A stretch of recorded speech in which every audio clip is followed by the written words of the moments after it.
నమస్తే. ఆంధ్రప్రభ భక్తికి స్వాగతం. నేను మహాలక్ష్మి.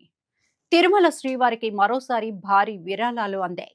హైదరాబాద్కు చెందిన ఓ ప్రముఖ నిర్మాణ సంస్థ, ఓ విద్యా సంస్థల అధినేత వేరువేరుగా స్వామివారికి కోట్లాది రూపాయలను కానుకలుగా సమర్పించారు. ఈ విరాళాలను టీటీడీ ఆధ్వర్యంలో నడిచే వివిధ సేవా ట్రస్టులకు కేటాయించారు.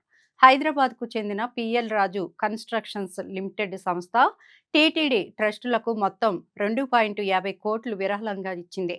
సంస్థ ప్రతినిధి రాజగోపాలరాజు శ్రీవారి ఆలయంలోని రంగనాయకుల మండపంలో టీటీడీ అదనపు ఈవో సిహెచ్ వెంకయ్య చౌదరికి ఈ విరాళంని డీడీలను అందజేశారు.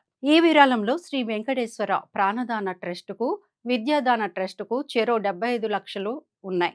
అలాగే బర్డ్ ట్రస్టుకు 50 లక్షలు, అన్నప్రసాదం, గో సంరక్షణ ట్రస్టులకు చెరో 25 లక్షల చొప్పున అందించినట్లు టీటీడీ ఓ ప్రకటనలో తెలిపింది.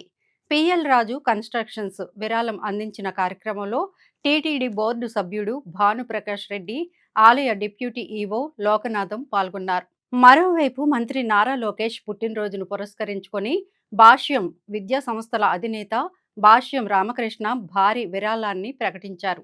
ఒకరోజు అన్నప్రసాద వితరణ కోసం 44 లక్షల రూపాయలను ఆయన అందించారు. నేడు మంత్రి లోకేష్ పేరిట టీటీడీ అన్నప్రసాద కేంద్రంలో ప్రత్యేకంగా అన్నదానాన్ని నిర్వహించారు.